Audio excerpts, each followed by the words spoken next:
और आज हमने देखा ढाका एयरपोर्ट पर सुरक्षा के किस तरह से तगड़े इंतजाम किए गए थे। एयरपोर्ट से बुलेट प्रूफ बस से तारिक का पूरा परिवार रवाना हुआ। एयरपोर्ट के बाहर पैरा मिलिट्री जवान भी मौजूद थे।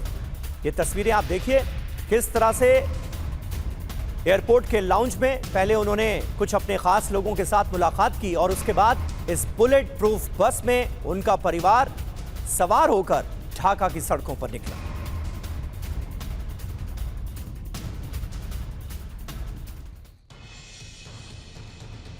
और आइए अब आपको कुछ तस्वीरें दिखाते हैं। दो तस्वीरें आपके सामने आने जा रही हैं। एक और तो खालिदा जिया के बेटे की घर वापसी हुई है, दूसरी तरफ यह सवाल उठ रहा है कि क्या बांग्लादेश में अब गृह युद्ध होगा, क्योंकि हालात कुछ इसी ओर इशारा कर रहे हैं। बीते कुछ दिनों के हालात की बात करें तो ऐसा लगता है कि पूरे बांग्लादेश पर कट्टरपंथियों का कब्जा हो गया है। क्या कट्टरपंथ की राह पर जिस तरह से बांग्लादेश चल पड़ा है, इससे मुक्ति दिला पाएंगे रहमान? ये एक बड़ा सवाल है। और बांग्लादेश में पाक उच्चायोग में गुप्त बैठक हुई है। आईएसआई एजेंट्स और कट्टरपंथियों की यह बैठक हुई है, ये जानकारी सामने आ रही है। जमाते इस्लामी के बड़े नेता इसमें शामिल हुए। आसिम मुनीर तक पहुंच रही थी हर अपडेट। तो ढाका में मिले आईएसआई और कट्टरपंथी। बांग्लादेश में हिंसा बढ़ी। बैठक का मकसद क्या था, यह देखिए। भारत के खिलाफ गतिविधियों को बढ़ावा देना, बांग्लादेश में कट्टरपंथी समूहों को मजबूत करना, जो काम आईएसआई बीते कई दिनों से कर रही है और इसका नतीजा भी हमारे सामने। युवाओं और छात्रों का रेडिकलाइजेशन करना, बांग्लादेश में अस्थिरता पैदा करके चुनाव को टालने की कोशिश करना, पाकिस्तान समर्थित ताकतों को सत्ता में लाना, फंडिंग, ट्रेनिंग और रेडिकल ग्रुप्स का समर्थन करना। और बांग्लादेश में मोहम्मद यूनुस के खिलाफ गुस्सा बढ़ता जा रहा है। यूनुस के फैसलों से लोगों में भारी नाराजगी। बांग्लादेश के हालात पर आर्मी चीफ की भी नजर बनी हुई है।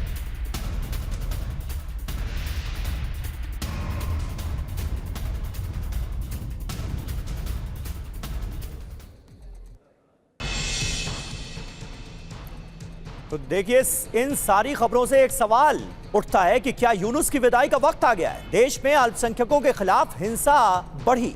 हिंसा बढ़ने से आर्मी चीफ एक्टिव रोल में आए।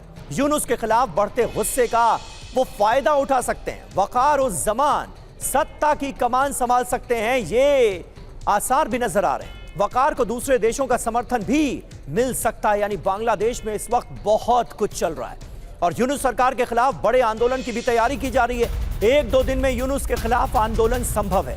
किसी भी वक्त कट्टरपंथियों के खिलाफ आंदोलन।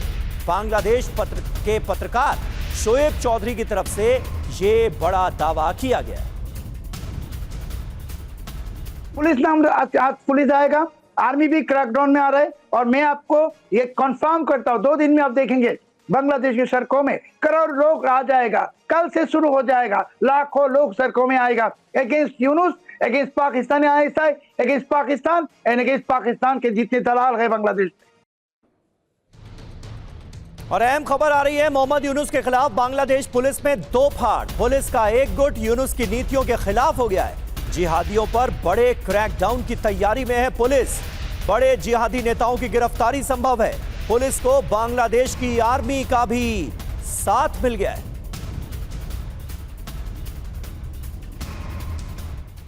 तो देखिए, कुल मिलाकर मोहम्मद यूनुस की मुश्किलें बढ़ती नजर आ रही हैं। बांग्लादेश पुलिस 2 ग्रुप्स में बंटती नजर आ रही है। बगावत हो गई है। आईएसआई के बढ़ते दखल पर पुलिसकर्मियों में काफी नाराजगी है। यूनुस की जिहादी नीतियों के विरोध में विद्रोही तेवर दिखने लगे हैं। खबर है कि पुलिस का यूनुस का आदेश मानने से इनकार।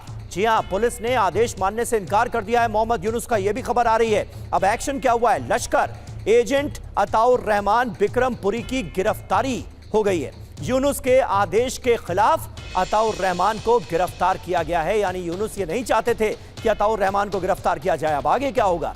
जिहादी आतंकियों की बड़े पैमाने पर गिरफ्तारी संभव है। गिरफ्तारी के लिए बांग्लादेश पुलिस का ब्लूप्रिंट तैयार हो गया है, ये जानकारी सामने आ रही है।